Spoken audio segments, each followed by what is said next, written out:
Olá pessoal, tudo bem? Fernando Reis, professor de Química, aqui do Mente Química. Na aula de hoje nós iremos ver de forma rápida como calcular as energias da rede cristalina dos cristais iônicos. Então, como calcular a energia de um sólido iônico? Como calcular a atração entre todos os cátions e ânions em um sólido iônico? Como se chama essa energia? Essa energia ela é chamada de energia da rede cristalina, ou então também pode ser chamada de energia reticular, certo?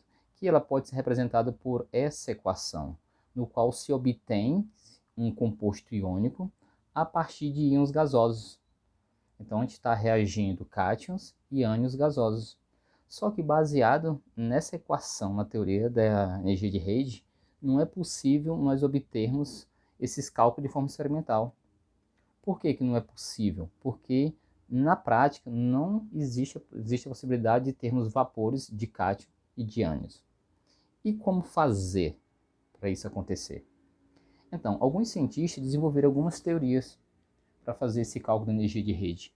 E na aula de hoje, nesse vídeo, nós iremos trabalhar uma teoria desenvolvida por dois cientistas, foi Max Born e Fritz Haber, que é o ciclo de Born-Haber. O que é o ciclo de Born-Haber?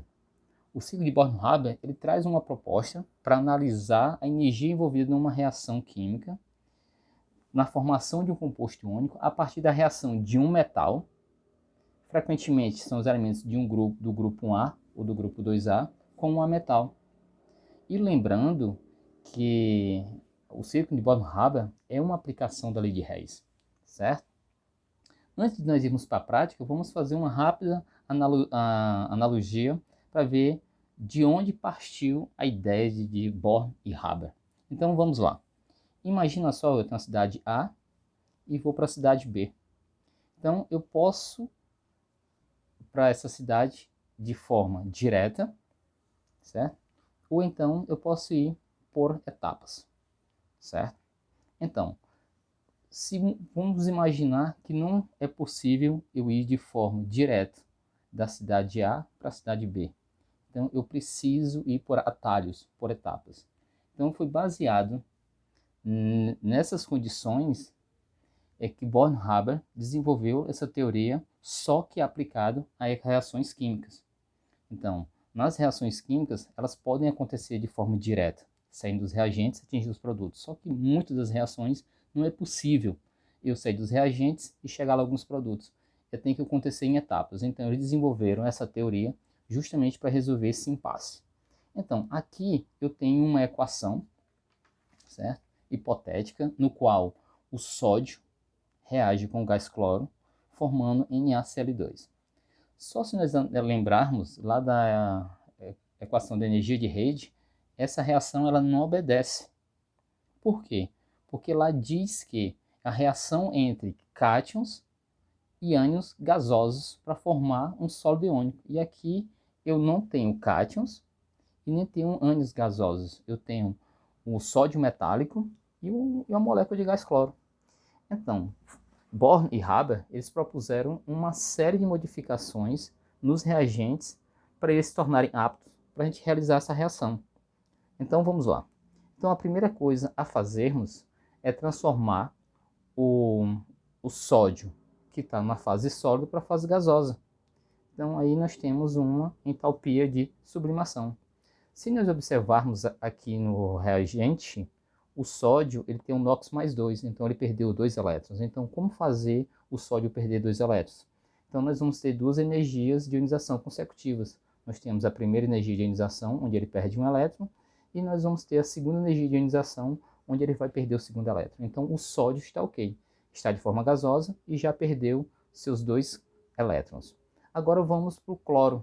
O cloro está na forma de molécula, eu preciso quebrar essa molécula. Então para quebrar essa molécula, eu uso uma energia de dissociação. Pronto, quebrei o cloro, eu tenho 2 átomos de cloro. Preciso ter o cloro agora de forma aniônica. Ele precisa ganhar elétron. Então nós vamos ver afinidade eletrônica. Só que nesse caso eu tenho 2 átomos de cloro, eu tenho 2 mols. Então essa energia, essa afinidade eletrônica ela será multiplicada por 2. E por último nós teremos a diferença total, que é chamada energia de rede. Como eu falei para vocês, o ciclo de Born-Haber era uma aplicação da lei de Hess. Então, eu vou ter o somatório de todas as etapas. Então, eu vou ter a primeira etapa, que é a de sublimação, a segunda, que é a energia de ativação, a primeira energia de ionização do sódio, a outra, a segunda energia de ionização do sódio, terei a entalpia de dissociação, nós temos a afinidade eletrônica e, por último, nós temos a energia de rede, ok? Com todo esse somatório, nós temos o que nós chamamos de entalpia de formação. Aqui nas questões foram fornecidas todas as informações, inclusive a energia de rede. Quando eu faço essa substituição, eu obtenho um valor de 2.409 kJ. Lembrando que essa variação de entalpia deu positiva, então a reação endotérmica. E nós vimos que quando eu tenho uma reação entre íons gasosos, eu obtenho um composto iônico, tem uma formação de composto iônico. Então, é um processo exotérmico, e aqui mostra o contrário. Então, isso quer dizer que esse composto ele não existe, certo? Então, se o valor deu positivo, mostra que a formação desse composto é inviável, é impossível, ok?